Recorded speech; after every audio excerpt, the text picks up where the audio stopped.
ang ato nito medyo may pagka-spiritual ngayon mo today. Ang sa beginning again, there will be an opening song by my two students sa Lasal, no?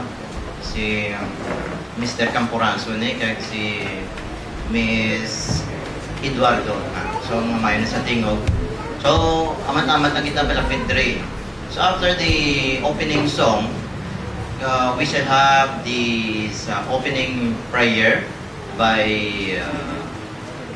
Seventh Adventist brother, si Sir Bermeo, no? Tapos may opening remarks nga po man lang alin sa kay Pastor Mercurio. Siya ang pastor sa Central Church Gate sa Takuling. So, ano, Pastor? 70 Adventist Church sa C.V. Ramos. Tapos, pagkabasahon sang aton nga moderator nga si Pastor Dominador John Villaluna ang rules sang aton sining formal debate. Kag-after sina, mag-una na po dayon sang ako nga presentation sang first stand sang affirmative side, no? Pagkabasahon ni karon ang proposition sang aton nga moderator ni si Pastor John Villaluna. Tapos ang aton nga ang rule naton sa pag time la, duha time tadi mo dito si Brother Edgar kag si Brother gani Aaron. Karo, no?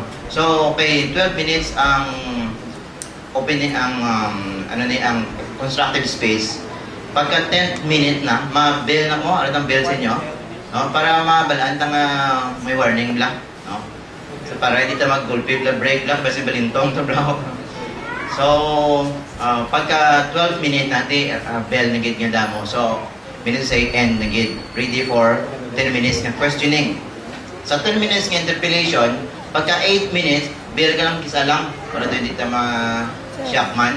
Pagka humat sa 10 minutes, sa mga tatlo lang ka, bell mo na ako.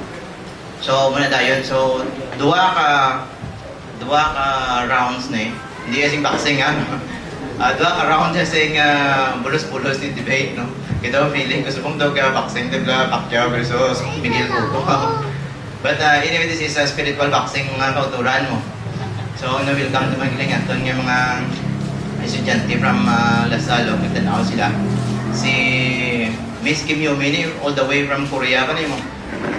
Grabe nga bisita sa buong mga kauturan, no? International bisita sa buong. Tapos, si Attorney Jerry Basiao, yari man di subong. Siya di ang gadumala sa ining aton nga kanami nga lugar. This is our worship place, no?